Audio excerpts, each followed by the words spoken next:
Peace, everybody. I'm making this video today because I discovered a flaw. I discovered a leak.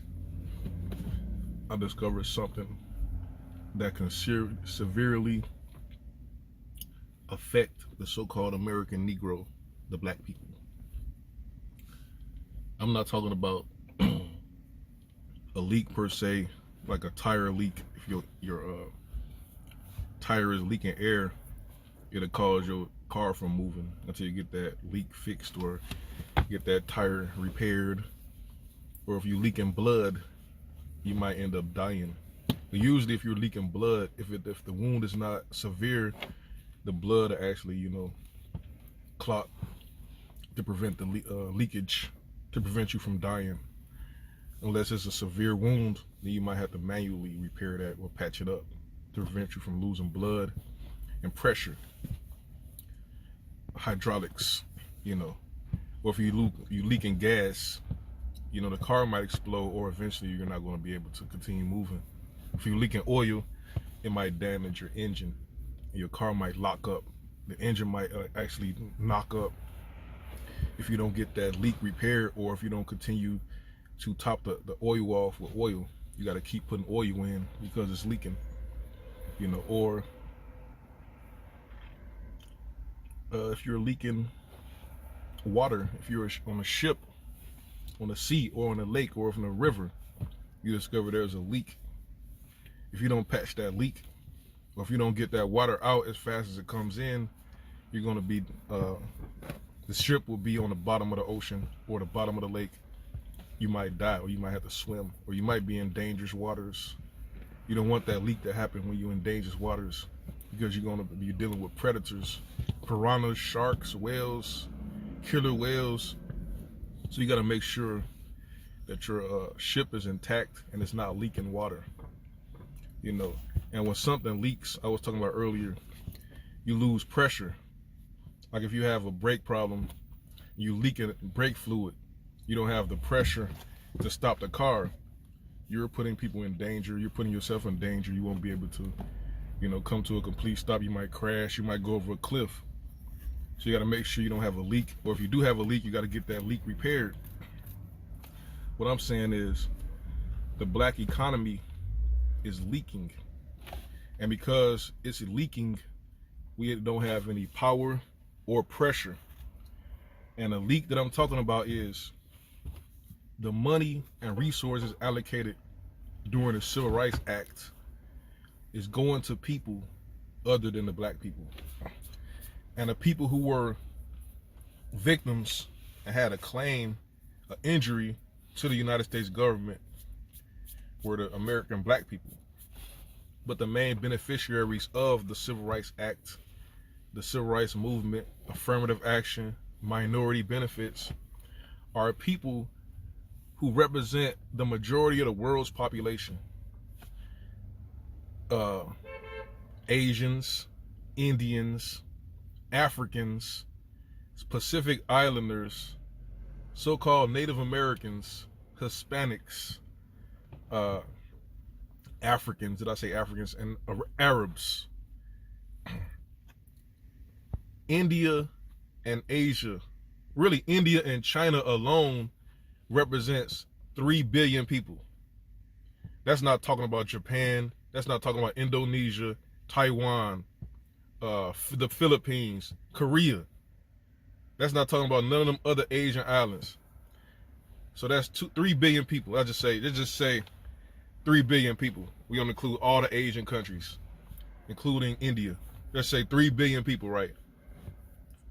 Africa represents 1 billion people. Let's just include Australia with that. So that's 4 billion people. The Hispanic world represents, let's just say 500 million. All the Hispanic people. We're going to say South America, the islands, everything. Black, white, Hispanic. Let's just say 500 million. So we got 3 billion. We got Africa and Australia, 4 billion, and all the rest of Latin America. That's 4.5 billion. We didn't even get to the Arabs yet. Just say the Arab world represents 500 million people. We know Nigeria alone represents 200 million people. But just say 5 billion people, right, in the world. These 5 billion people are coming to America if they could get in. The person with the closest proximity to get in are the people from Mexico that could benefit as a minority. They're going to send millions of people in. But they're coming in with one purpose and one mission: to get the resources allocated to the American Negro. The American Negro represents, I would say, just say 50 million people. The recent census says it's about 50 million. The numbers actually went up. Despite all of the genocide and abortions, the black population is still growing. And many of the new births are people who are mixed with black people. They're included as black because of the one drop rule. So 50 million people, right? That's a 100 to 1 ratio of people looking to get the resources allocated to the black people. And according to the Civil Rights Act, blacks are just listed in it.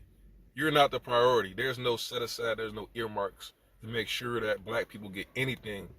And then you have women. The women includes white women, all the other women. So it's like two different sides to it. Women and everybody else. So black people, when they come to try to get a so-called minority business loan, minority grant resources, usually they tell you there's nothing left because all of these other immigrants applied before you. And there was no reason, no law, no policy for them to withhold anything for you when you come along. There's nothing left. And this is the leak I'm talking about. We need to get legislation passed. We need to amend the Civil Rights Act to exclude all immigrants from being able to apply for the resources. Because in business, there's two ways to make money legally: increase sales or cut costs. Now, all of these immigrants getting all these billions of dollars that was allocated to help black people, in which none of it is actually helping black people. If we was to just cut them out, we would have billions of dollars to actually help improve the black community. If you have a country in which you're the majority, Nigeria, Ghana, China, Indonesia, Afghanistan, you're the majority in those countries. You shouldn't be able to come here and talk about you're a minority and get money and resources and housing.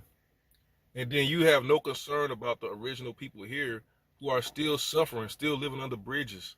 You just want it all for yourself, and you didn't even go through any of these struggles. You have no history of being slaves in America or being victims of apartheid or segregation, lynching, redlining. And truth be told, a lot of Hispanics was included as white people. You look at the show I Love Lucy, you will see Desi Arnaz as married to Lucille Ball, a white woman, and he was on mainstream TV in the 50s, the 40s, whatever. White Hispanics were seen as white people. That's where they got the term the white Hispanics and the black Hispanics. The black Hispanics was sent to the black community, like Harlem or in Chicago, Bronzeville. If they came here before the Civil Rights Act, they were just seen as black people.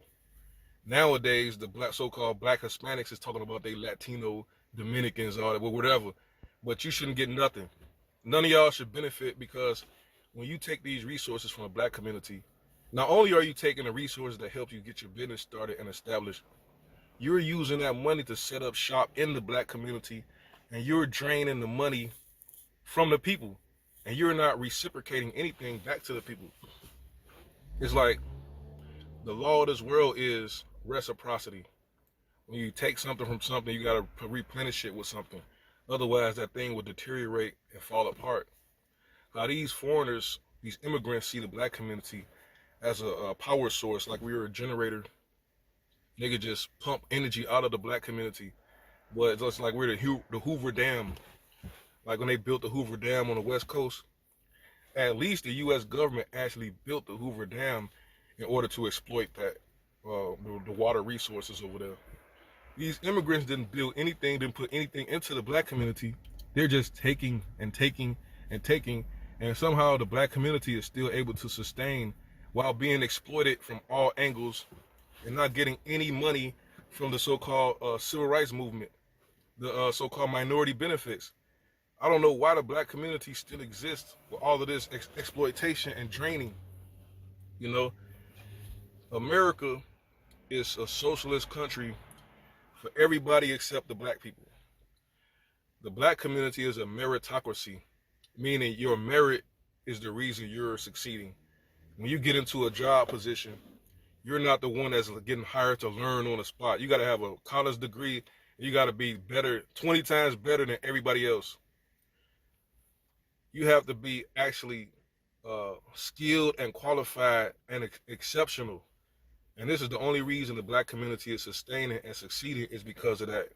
You know, they require the best out of the black community. But all of these other groups of people can be uneducated, untrained, unskilled, yet they're able to get in these positions of power or these businesses or get loans and grants, and then they get trained by the government to succeed.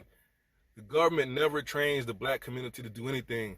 If you see a black man with billions of dollars or millions or anything like Kanye West, you best believe that was something that person earned. It was not given to that person. The only people that's benefiting from the civil rights movement and act are immigrants, white women, and now the white man is benefiting, talking about he's a Native American or he's a homosexual. Like, everybody wants something for free. But the people who actually have a legitimate claim to anything, the so-called black people in America who was victims for hundreds of years, slaves, victims of apartheid or segregation, bombings, lynchings, genocide, we're not getting anything because we have to share our justice claim with all of these immigrants. And these immigrants, when they get their justice claim, like the Asian hate crime bill with Joe Biden, the Asians didn't include the black community in that.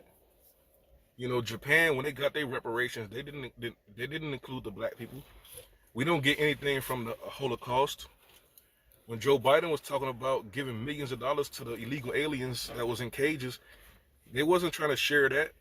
But why are they able to get money that was allocated to help black people, you know, obtain equality, economic equality?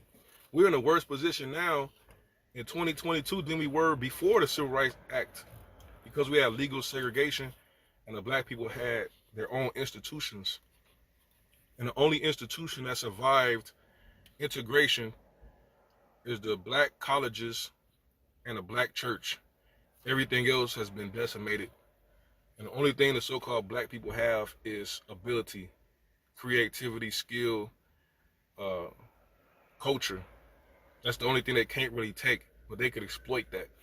They're exploiting that, and they're taking all of the money that was allocated to help the black community due to the Civil Rights Act, due to Martin Luther King, due to Rosa Parks, due to Malcolm X, due to Emmett Till. This wasn't a struggle to give illegal aliens money or Chinese people money or Indians or Africans money. And Africa don't do anything for the black community in America. They have hundreds of countries and they have nothing set up to help us. But any one of them come here, they get free housing, they get affirmative action, they get put in positions in corporations and colleges because they black. But they don't. There's nothing for the black people. They have set nothing up. No other country in the world have anything set up to help the black American people. But all of them countries in the world could come here and benefit off of the black people. And we have to put an end to that. We have to create a bill to exclude all of these foreign groups. All of these immigrants have to be excluded in order for you to survive, in order for you to get your power back.